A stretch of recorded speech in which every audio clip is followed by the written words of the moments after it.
ini siapa Mas? Diman, Pak Diman. Diman. Iya. Itu kenapa dia tinggalnya di situ? Rumahnya yang dulu udah hancur, terus ya itu tinggal di sini dulu, gubuk kecil, terus sama dia saya buatin gitu. Panggung itu ya? Iya. Jadi siang malam dia di situ? Iya. Kalau siang paling kerja itu sih buruh. Sawah Paling ya? ya, paling pagi, sore, malam. Yo ngasih makan siapa? Ya kadang kalau saya ada makanan ya kasih, kalau itu kadang ada kebun tetangga ada ketela atau apa itu ambil dibakar direbus di sini gitu. Sudah berapa tahun tinggal di situ? Sekitar 2 tahunan ini. 2 tahun di sawah itu? Iya.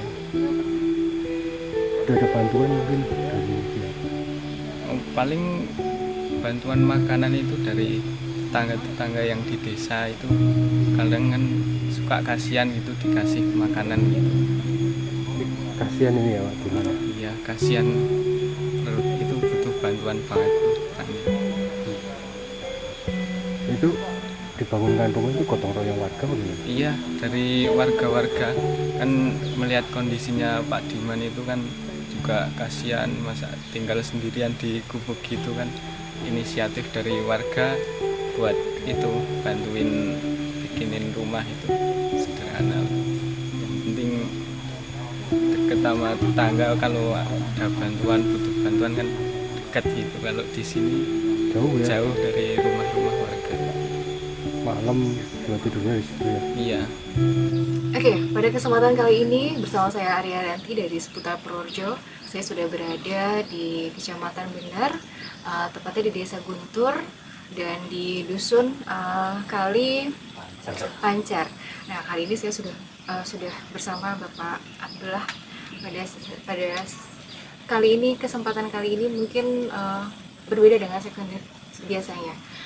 Nah, kali ini kita sudah berada di suatu dusun yang ada seorang bapak sebatang kara, hidupnya sendiri, bahkan mungkin jauh dari kata layak, bahkan terima hanya menempati gubuk seukuran mungkin hanya bisa tidur sendiri dan hanya mengandalkan hasil bumi untuk makanan sehari-hari. Dan kali ini, perbincangan kali ini saya ditemani dengan Bapak Abdullah pada sore kali ini.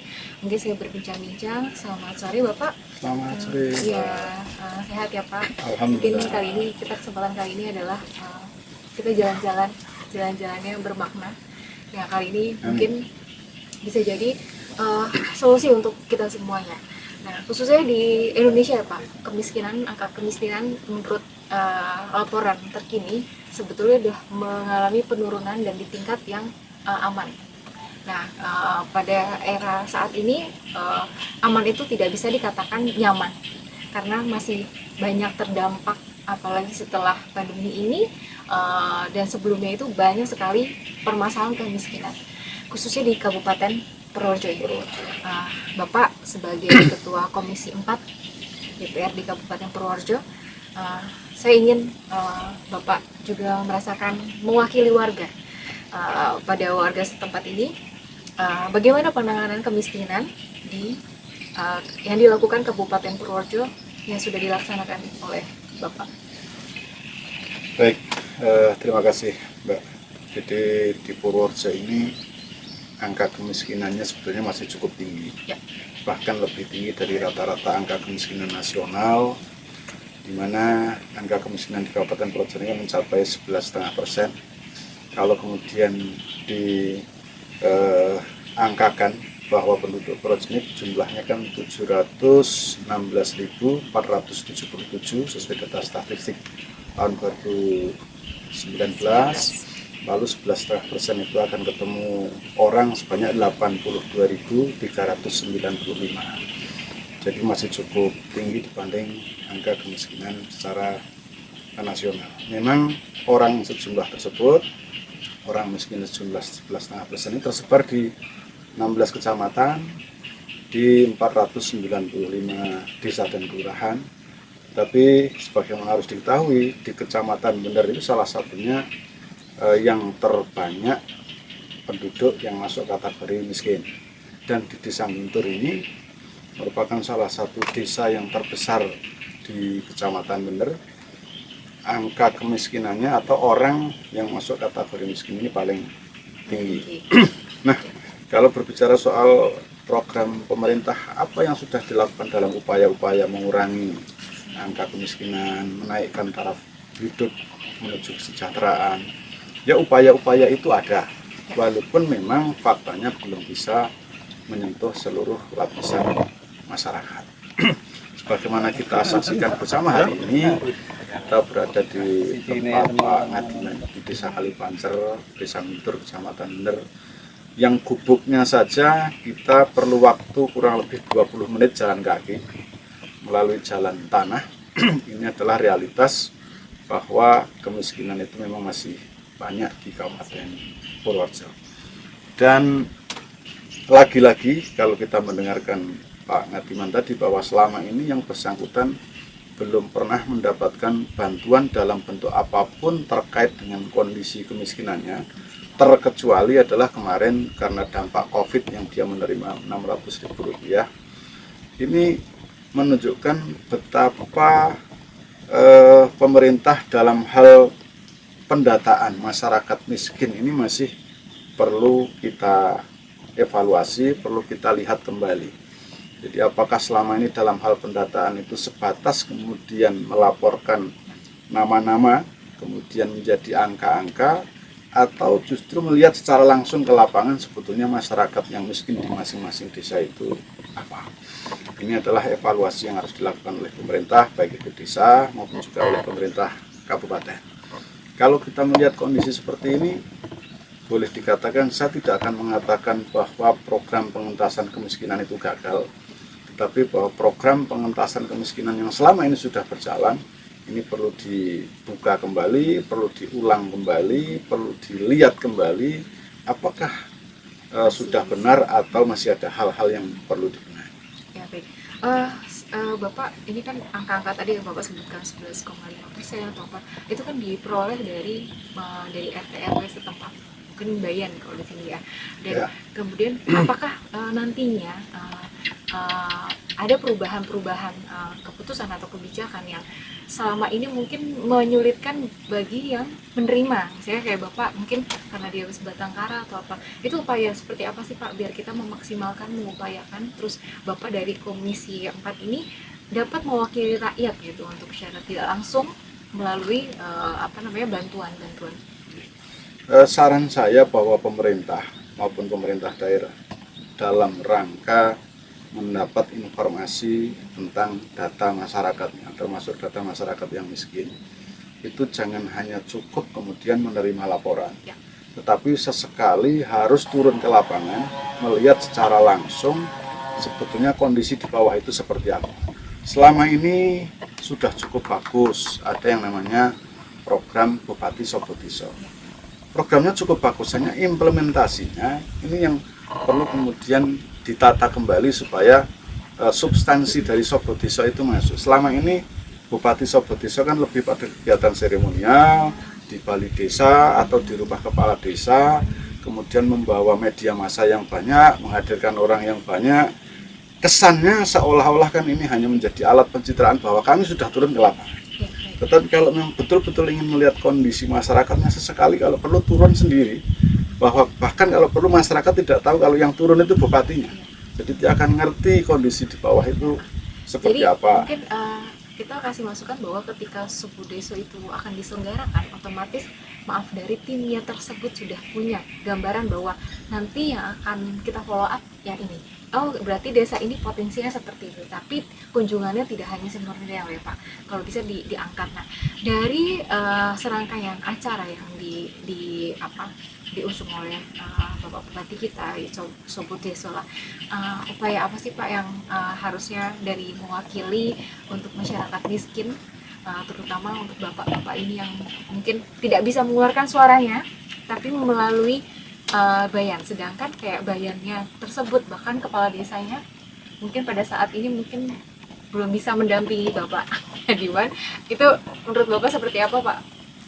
Ya, memang ini agak ironis juga ya, ketika ada warganya yang sudah kurang lebih 2 tahun bertempat tinggal di di hutan lah, kalau boleh dikatakan di kebun, sekalipun belum pernah ditengok. Ini memang satu hal yang ironis.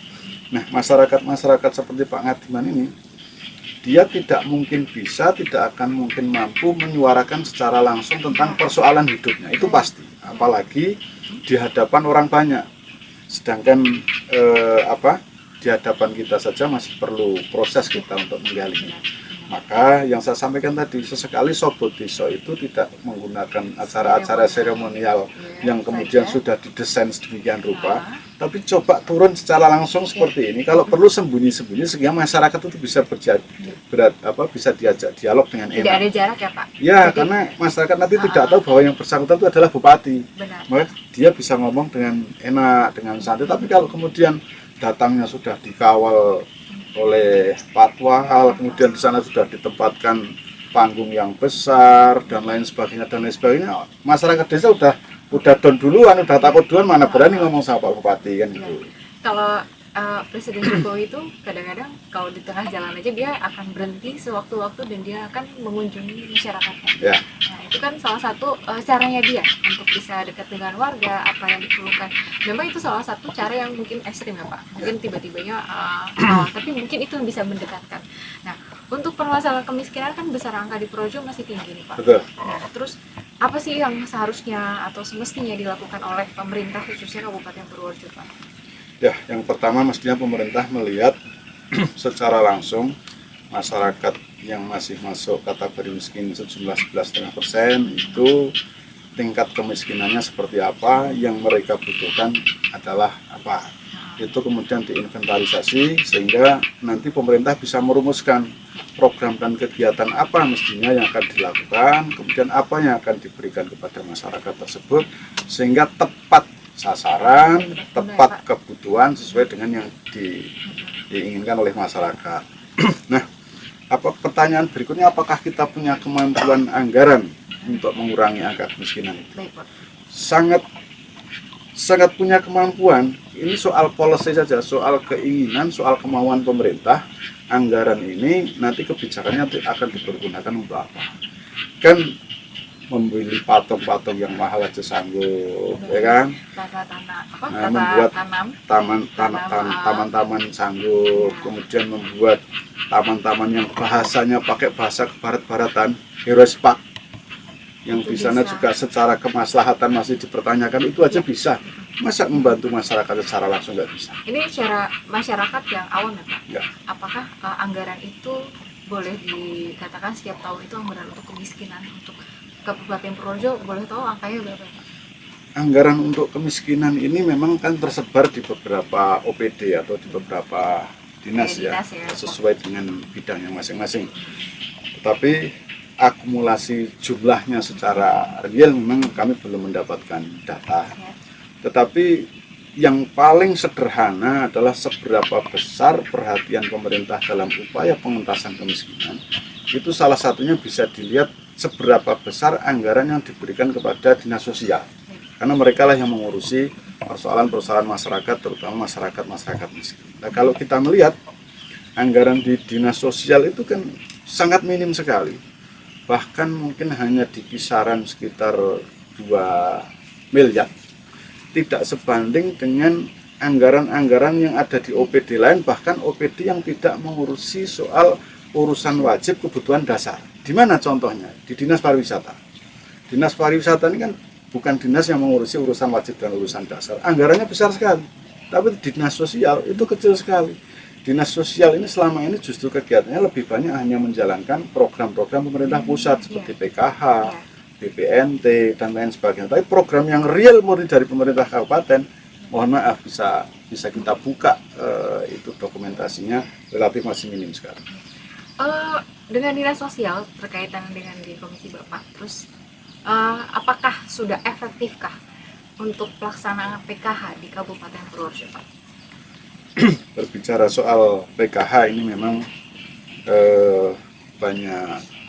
banyak hal yang perlu dievaluasi. Pertama, kita bisa melihat secara langsung di berbagai desa ketika saya melakukan kunjungan maupun reses, pasti persoalan-persoalan itu muncul. Salah satunya adalah masyarakat menganggap banyak yang kurang tepat sasaran. Kurang tepatnya di mana? Satu, masyarakat yang sebetulnya secara ekonomi lebih baik itu justru mendapatkan, sementara masyarakat yang betul-betul membutuhkan seperti Pak Ngadiman tidak pernah terperhatikan. Tapi persoalan ini juga persoalan dilematis karena PKH itu adalah program pemerintah pusat yang mana persoalan sesungguhnya kan berawal dari proses pendataan, di mana data awal yang dipakai oleh Kemensos itu adalah dari BPS, tapi kemudian dalam proses perjalanan waktu memang pemerintah daerah dan pemerintah desa diberikan ruang untuk melakukan evaluasi data, untuk melakukan revisi data, bahkan 1 tahun mulai sekarang ini bisa 4 kali melakukan revisi data dengan melalui Musrenbangdes. Tetapi ada beberapa kendala. Yang pertama, ada memang beberapa desa tertentu yang sedikit enggan melaksanakan Musrenbangdes dalam rangka revisi data masyarakat miskin yang kemarin biasa disebut BDT, kalau sekarang namanya DTKS. Tetapi yang kedua yang paling banyak adalah bahwa kemudian desa-desa itu tidak lagi punya semangat untuk melakukan Musrenbangdes mengganti atau merevisi data, karena mereka telah beberapa kali melakukan revisi, tetapi ternyata hasilnya yang muncul adalah data-data lama yang belum direvisi. Itu kemudian menimbulkan persoalan sosial di masyarakat. Dan banyak polemik dari data ya Pak. Misalnya dari pendamping ini sudah diberikan data, sudah revisi dan lain-lain. Dan sedangkan pasti kan ada keterkaitan dengan pendataan baru. Kayak Bapak sendiri pada Pak Ngadiman ini sebetulnya sudah 2 tahun sudah tinggal di sini, bahkan keadaan seperti itu, sudah ada pelaporan, bahkan kepala dusunnya gitu mungkin tadi sudah berkunjung tapi kita tidak ketemu, kepala desanya pun belum sempat ketemu ya Pak. Ini adalah polemik yang mungkin PR bagi kita. Dan tadi saya agak sedikit melenceng, tadi membahas dengan Dinpar itu kan katanya anggarannya besar ya Pak. Apa mungkin Dinpar itu akan memberikan kesempatan untuk membuka peluang mungkin kayak UMKM untuk mereka mungkin seperti itu, tapi mungkin dalam pelaksanaannya yang dibutuhkan adalah sosial ya Pak. Maksudnya di dalam sosial lebih tepat guna dan tepat untuk apakah di nanti Bapak melakukan ya kayak reses atau apa, ada pertimbangan nggak untuk dari dinas itu Mbok Yao yang sosial agak diperbanyak untuk mengentaskan kemiskinan dengan angka yang tadi 11,5 itu Pak? Ya, jawaban saya juga agak sedikit berbelok. Kasus pandemi COVID-19 ini membuka mata kita semua, membuka mata seluruh masyarakat. Kembali ke soal tadi, soal carut marutnya data. PKH, BPNT satu sisi itu adalah ada persoalan data, kemudian ketika ada pandemi COVID ini membuka mata dan telinga kita semua betapa ruwetnya, betapa semrawutnya dalam hal persoalan data. Yang ini kemarin kemudian berakibat begitu banyak masalah di tengah-tengah masyarakat karena sekali lagi persoalan data yang bermasalah. Kaitannya kemudian, apakah kemudian mesti ada review atau perubahan terkait kebijaksanaan selama ini, kebijakan anggaran selama ini yang mungkin lebih memperhatikan sektor pariwisata. Kemudian ketika terjadi seperti ini baru kita sadar, oh ternyata ada persoalan sosial, kemiskinan yang tinggi. Sebetulnya itu merupakan sebuah kewajiban. Jadi salah satu tujuan kita bernegara itu kan ingin meningkatkan kesejahteraan masyarakat. Siapa masyarakat? Ya rakyat. Rakyat mana? Rakyat Indonesia. Itu yang harus disejahterakan. Boleh saja kita membangun sektor pariwisata yang hebat, kita membangun mal yang besar, kita membangun alun-alun yang besar, kita membangun patung-patung di pantai yang besar, boleh, nggak dilarang, sah-sah saja, bahkan itu bagus. Sepanjang masyarakat yang lapar, yang miskin, yang tidak punya rumah diurus dulu. Jangan kemudian membuat patung-patung dulu, sementara ada seperti Pak Ngadiman yang tidak terurus seperti ini terabaikan. Ini yang mesti menjadi perubahan arah dalam menyusun kebijakan anggaran di tahun-tahun mendatang. kesempatan pada kali ini kita sudah melihat tadi keadaan kondisinya Bapak Hadiman, gubuknya, bahkan dia tidurnya di ruangan terbuka ya Pak. Dan ini ada inisiatif dari warga untuk membuatkan rumah gitu Pak, walaupun mungkin layak untuk ditempati sementara gitu. Bapak sendiri ketika datang lihat keadaan terus seperti ini, Bapak sebagai wakil dari mereka seperti apa? Ya, yang pertama pasti kita semua, bukan hanya saya, hatinya pasti terenyuh ya melihat Pak Ngadiman seorang diri tinggal di gubuk yang sekecil ini, tanpa ada kamar, tanpa ada MCK, tanpa ada dapur, dan jaraknya dari rumah penduduk yang terdekat saja kita baru sama-sama jalani, perlu jalan kaki sekitar 20 menit. Ini sungguh sangat menyentuh perasaan dan hati kita semua, terlebih bagi saya yang juga wakil dari Pak Ngadiman ini, dari masyarakat di sini. Saya pun juga harus jujur menyampaikan bahwa saya sampai ke tempat Pak Ngadiman juga baru sekali, baru tahu kali ini, karena memang selama ini kami tidak tidak pernah, atau katakanlah Guntur ini menjadi salah satu daerah ketika saya dulu bersosialisasi berkampanye dalam hal politik. Dan saya yakin juga Pak Ngadiman itu bukan bagian dari orang yang memilih saya, karena tahu saya aja belum tentu. Tetapi pertanyaannya, kenapa saya juga sampai di sini, walaupun saya dulunya juga belum mengenal Pak Ngadiman belum kenal saya. Bagi saya tidak membedakan dulu tempat ini adalah pendukung saya atau tidak pendukung saya. Sepanjang itu memang masih dalam wilayah dapil, maka semua mesti harus mendapatkan perhatian yang sama, harus mesti mendapatkan prioritas yang sama, yang memang betul-betul apa diperlukan. Kemudian saya selaku wakil rakyat tentu akan berbuat sesuai dengan kewenangan yang saya miliki. Dalam hal ini tentu akan mencatat persoalan ini menjadi salah satu daftar inventarisasi masalah kami, yang akan kami bahas kemudian nanti pada saat rapat-rapat di DPRD, terutama menyangkut kebijakan pembangunan di kabupaten proyek di masa-masa yang akan datang. Ya, semoga di tahun 2020 ini, di tengah COVID ini, menjadi semua membuka pelajaran semua dari data yang carut marut, yang mungkin datanya memang tidak sesuai dengan ini. Dan kali ini kita bertemu dengan Bapak Hadiman yang tidak terjamah, mungkin kita bisa lihat ya. Jadi mungkin harapan Bapak nih Pak untuk masyarakat yang lain, atau siapa tahu kita juga bisa siapa tahu ada yang mendonasikan atau apapun, bantuan pun, atau mungkin kepedulian kita dalam bentuk apapun gitu, support Bapak bagi masyarakat atau perangkat desa, untuk sikapnya seperti apa Pak jika menemukan yang seperti ini gitu, dan alurnya seperti apa untuk bisa dia mendapatkan bantuan. Kasus Pak Ngadiman ini semoga menjadi pembelajaran kita bersama, termasuk kepada teman-teman perangkat desa, kepala desa, sampai struktur yang paling bawah, dalam hal ini adalah ketua RT. Tolong untuk dilihat, dicermati masyarakat di kanan kirinya.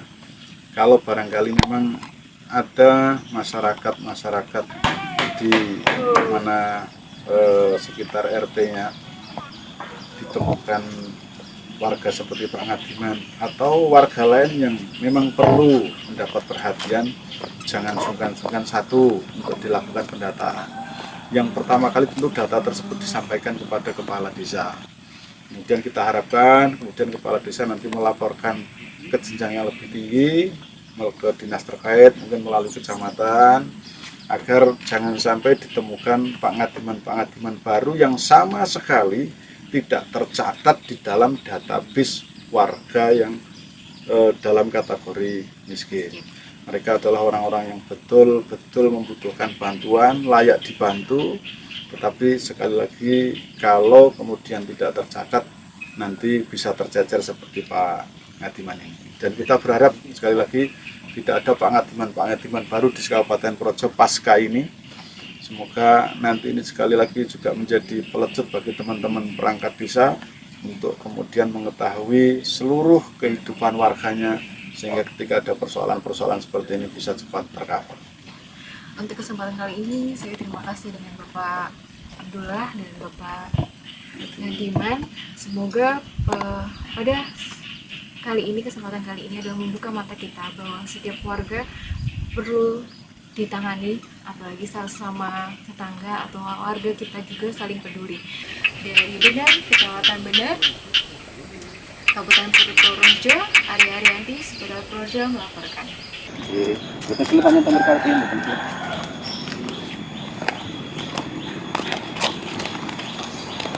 Berarti orang listrik orang lagi buat